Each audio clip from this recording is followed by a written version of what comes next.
किसी भी जनप्रतिनिधियों का ध्यान आकर्षण नहीं रहा, तो इस बार चुनाव जीतते हैं तो इस विषय पे इनका क्या रुख रहेगा, ये भी समझने की पूरी कोशिश की जाएगी। देवेंद्र जी, मेरा सबसे पहला सवाल कि जो रोसड़ा सुरक्षित विधानसभा क्षेत्र है ये अनुमंडल लेवल पे है और इस अनुमंडल को जिला लेवल पे बनाने की भी मांग बहुत दिनों से चल रही है, आप क्या सोचते हैं? मैं तो इस पर शुरू से ही लाइव और जो भी है यूट्यूब, फेसबुक, व्हाट्सएप सब पर मेरा लाइव चल रहा है।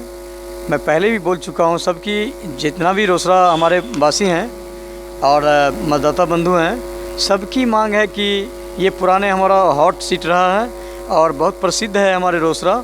इस रोसड़ा में कुछ भी खोजें, कोई भी वस्तु हो या जो भी प्राकृतिक जो भी संपदाएं, हर चीज़ संपूर्ण है। परंतु जिला की जहाँ तक की मांग है तो हमारे युवा बहुत कर्मठ हो के इस रोसड़ा के जो युवा हैं कर्मठ हैं, बहुत मांग कर रहे हैं। ज़ोर शोर से इन्होंने घेराव भी किया, मांग भी किया, कई मंत्री लोग आए, कई विधायक सांसद भी बने, आज तक इस मांग को पूरी कोई नहीं कर पाए हैं। और जो भी सिटिंग विधायक थे, अभी हमारे वर्तमान शांभवी चौधरी जी जो सांसद हैं, वो भी आश्वासन ही दे रहे हैं। उम्मीद सबकी ख़त्म हो चुकी है, लग नहीं रहा है कि जिला बन पाएगा। उसमें एक बड़ा मुद्दा है बाईपास और ट्रैफिक व्यवस्था को सही करने के लिए, संकीर्ण सड़कों को अतिक्रमित जो हो चुकी है उसको दुरुस्ती करने के लिए, शहर की यातायात सुचारू रूप से चलाने के लिए एक बाईपास की दरकार है। इस पे क्या सोच रखते हैं? देखिए, हम भी सुनने को मिला है कि बाईपास की प्रक्रिया जो है पूर्ण हो चुकी है, बाईपास बनने वाली है, परंतु जब तक नहीं बनेगा तब तक त्राहिमाम रहेंगे और जाम की स्थिति बनी रहेगी। इसीलिए बाईपास बनना अति आवश्यक है। इस पर हमारे जो भी विधायक हैं, अब तो चुनाव आ गई है, इस चुनाव के बाद जो भी कर्मठ होंगे, जो शिक्षित होंगे, युवा होंगे, बोलने लायक होंगे, वो आपराधिक किस्म के व्यक्ति नहीं होंगे, कोई भी प्रत्याशी हों जो ईमानदार होंगे, उनसे भी उम्मीद रहेगी जनता को कि ये सक्षम हो पाएंगे। हम लोग भी उम्मीदवार हैं। देवेंद्र कुमार पासवान हूँ, भारतीय महासंघ पार्टी से हैं, क्रमांक संख्या 4 पर हमारी नाम है। अगर मैं जीत दर्ज करता हूँ या मैं इनका आशीर्वाद प्राप्त करता हूँ तो अथक प्रयास रहेगा कि जिला बनाने और ये जाम से निजात दिलाने की हमेशा प्रयास करते रहेंगे और प्रयास कर देंगे।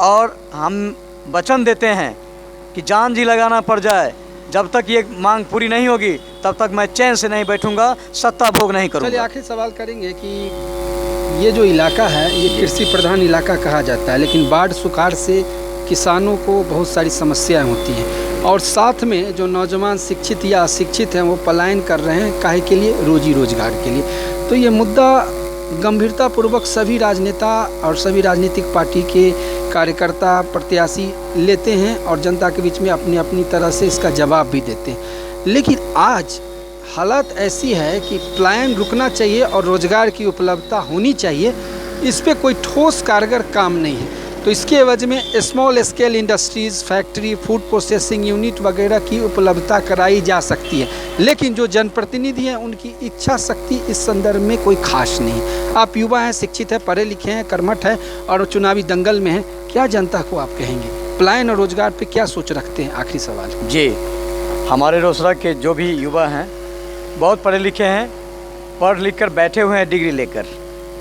कल कारखाने नहीं होने के कारण कोई, आपने बोल रखा है, कोई इंडस्ट्री नहीं है, न कोई उद्योग धंधे हैं, न फूड प्रोसेसिंग यूनिट पे कारोबार है, न कोई रोजी रोटी के लिए कोई शॉप है, न कोई दुकान है, न कोई धंधा का उपलब्ध की उम्मीद है। ये बेरोजगारी का एक ही मुद्दा है, जो डिग्री लेके बैठे हुए हैं, न कोई रोज़गार निकलता है, न कोई वैकेंसी निकलता है। हमारे जो भी सांसद महोदय हैं या विधायक महोदय हैं, न इस पर कोई पहल कर रहे हैं, न कुछ सोच रहे हैं, सिर्फ जीते आए और गए, यही उनका काम है। हम लोग इनसे संतुष्ट नहीं हैं। क्या प्रयास रहेगा? मेरा प्रयास पूरा रहेगा कि जो ये नहीं करे मैं करके दिखाऊंगा, जो इन लोगों ने नहीं करने की जो किया है काम वो मैं कर दूं। मैं अच्छा काम करूंगा तो अगला भविष्य भी उज्जवल होगा और हमारे जितने भी साथी हैं, मतदाता बंधु हैं, बेरोजगार हैं, युवा हैं, उन सब का समस्याएं दूर होगी तो मुझे वो चाहेंगे, मानेंगे। चलिए, धन्यवाद।